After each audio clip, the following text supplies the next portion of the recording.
వరంగల్ జిల్లా తాటికాయల గ్రామంలో అక్రమ సంబంధం నెపంతో మహిళ మరో వ్యక్తిపై జరిగిన దాడిపై స్పందించారు జిల్లా జడ్జీలు. గ్రామాన్ని సందర్శించి న్యాయశాఖ ఆధ్వర్యంలో అవగాహన సదస్సు నిర్వహించారు. సదస్సులో జిల్లా జడ్జి శ్రావణి స్వాతి, న్యాయశాఖ న్యాయ సేవా సాధికార సంస్థ కార్యదర్శి క్షమా దేశపాండే, వెల్ఫేర్ సఖి అధికారులు పాల్గొన్నారు.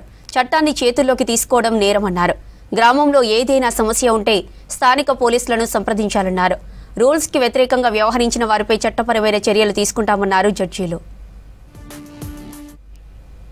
సమస్య ఉన్నప్పుడు వారు చట్టాన్ని వారి చేతుల్లో తీసుకోకుండా పోలీస్ కానీ కోర్టుని కానీ ఆశ్రయిస్తే వాళ్ళకి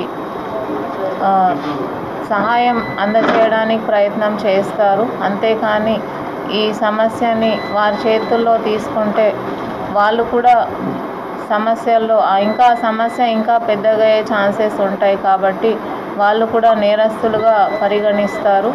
సో ఇట్లాంటి సమస్యలు వచ్చినప్పుడు పోలీస్ స్టేషన్ని ఆశ్రయించాలి, లేదంటే కోర్టులో కూడా ఆశ్రయించవచ్చు.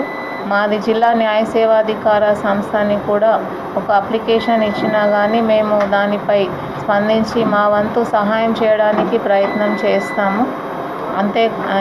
ఇంకేమంటే అక్కడి వరకు రాలేని వాళ్ళు 15100 అని టోల్ ఫ్రీ నంబర్ కూడా వాళ్ళు సంప్రదించవచ్చు.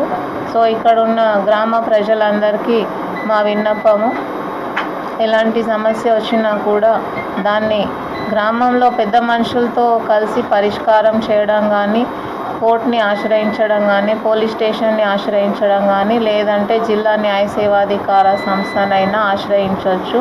ఇలాంటి స్టెప్స్ తీసుకోవడము నేరంగా పరిగణిస్తారు. కాబట్టి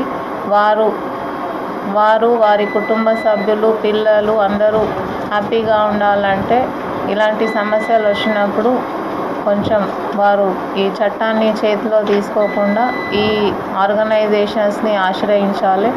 సో అందరికీ మా జిల్లా న్యాయ సేవాధికార సంస్థ తరఫున ఈ సందేశాన్ని ఇవ్వాల్సిందిగా కోరుతున్నాను. మాకు అంగన్వాడీలు అనేది గ్రామంలో ఉంటుంది. ఒక సర్వేకి 1000 పాపులేషను ఆ గ్రామంలో ప్రతి దగ్గర కూడా ఉంది. దాదాపుగా మేమే ఏదైనా ఇష్యూ నుండి ఉంటే అంగన్వాడీ టీచర్ నుంచి ఏదైనా సమస్య ఉంది అనేది మాకు ఎందుకు అని అంటే మా డిపార్ట్మెంట్లో సఖీ సెంటర్ కూడా ఉంది. ప్రతి జిల్లాకు ఒక సఖీ సెంటర్ ఉంది. మన దగ్గర సఖీ సెంటర్లో ఇందాక అన్నట్టుగా 5 సేవలు ఉన్నాయి. 5 సేవలలో ఒకటి న్యాయ సేవ, పోలీస్ సేవ, వైద్య సేవ, తర్వాత కౌన్సిలింగ్, తర్వాత షెల్టర్. ఎందుకు అని అంటే ఒక మహిళ అక్కడ కొట్టి పడేశారు అంటే పడేస్తే నేను ఎందుకు పోవాలి అని అంటుంటారు ఎవరు, మళ్ళీ నేను పోతే ఏమవుతుంది అంటారు. ఆ సమయంలో 181 కనుక కాల్ చేసినట్టు ఎవరైనా చేయొచ్చు. ఆమె రాలేని పరిస్థితిలో ఉంటుంది కాబట్టి మనకి సఖీ బండి ఏ నైట్ అయినా కూడా వచ్చేసి ఆమె తీసుకెళ్తుంది. ఫస్ట్ ఆమెకి షెల్టర్ ఇస్తారు. మా సఖీ సెంటర్ లెవెల్లో కౌన్సిలింగ్ ఇస్తారు, హెల్త్ అవన్నీ ఇస్తారు. అక్కడ కనుక కొంచెం ఇంకా కాకపోతే మన నెక్స్ట్ పైకి జడ్జి దగ్గరికి, కోర్టు దగ్గర కూడా వెళ్తుంది. ఇక్కడ కానీ సమస్య మినిమం బేసిక్గానైతే అక్కడ ఇవ్వడం జరుగుతుంది, వాళ్ళని పిలిచి కూడా ఇవ్వడం జరుగుతుంది. కాకపోతే ఇలాంటి సంఘటన జరగడం అనేది ఇది ఖండించడంగా అవుతుంది. ఎవరైనా ఒక మన మనుషులమో వాళ్ళ ఒకరి ప్రాబ్లమే కాదు ఇప్పుడు జరిగింది. అక్కడ పిల్లలు, ఇక్కడ పిల్లలు, అక్కడ కుటుంబం, ఇక్కడ కుటుంబం, ఎంతమందికి తర్వాత ఇందులో ఇన్వాల్వ్ అయిన వాళ్ళకి కూడా ఇప్పుడు సఫర్ అవుతున్నారు.